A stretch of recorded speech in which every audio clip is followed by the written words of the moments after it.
Bonjour et bienvenue sur la chaîne d'Isabelle et les allergies alimentaires.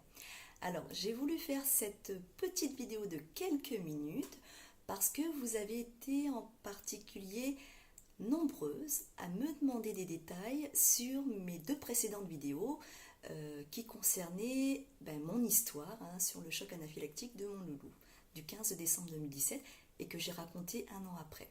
Alors, les manifestations immédiates à moins de 10 secondes étaient les suivantes.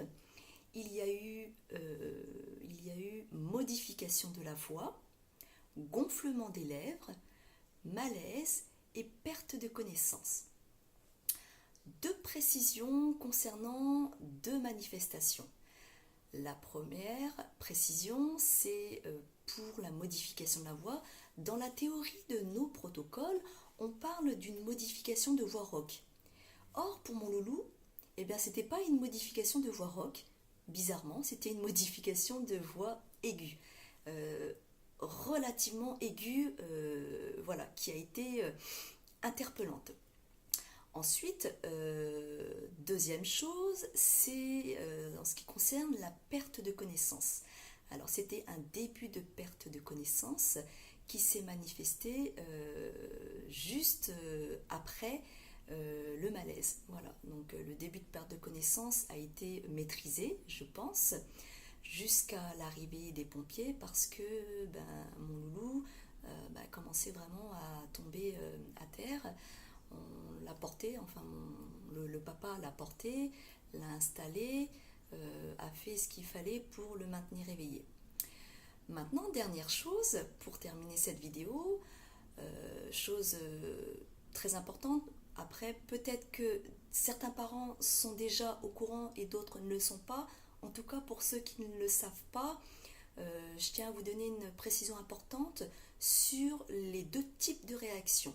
On a sur nos protocoles de PAI deux types de réactions. La colonne des réactions légères et la colonne des réactions sévères graves.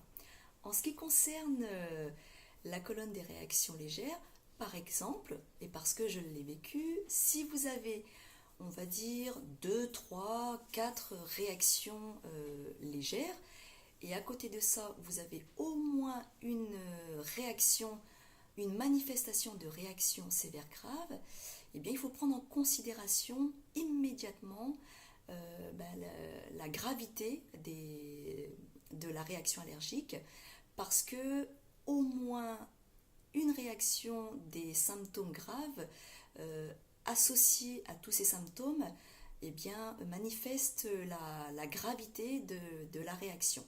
Donc qu'est-ce qu'on fait? En fonction de l'état de l'enfant, on agit immédiatement par un stylo auto-injecteur d'adrénaline, voire deux si il n'y a pas d'amélioration avec la première injection. Voilà, j'espère que cette vidéo a complété les deux précédentes et je vous dis à bientôt.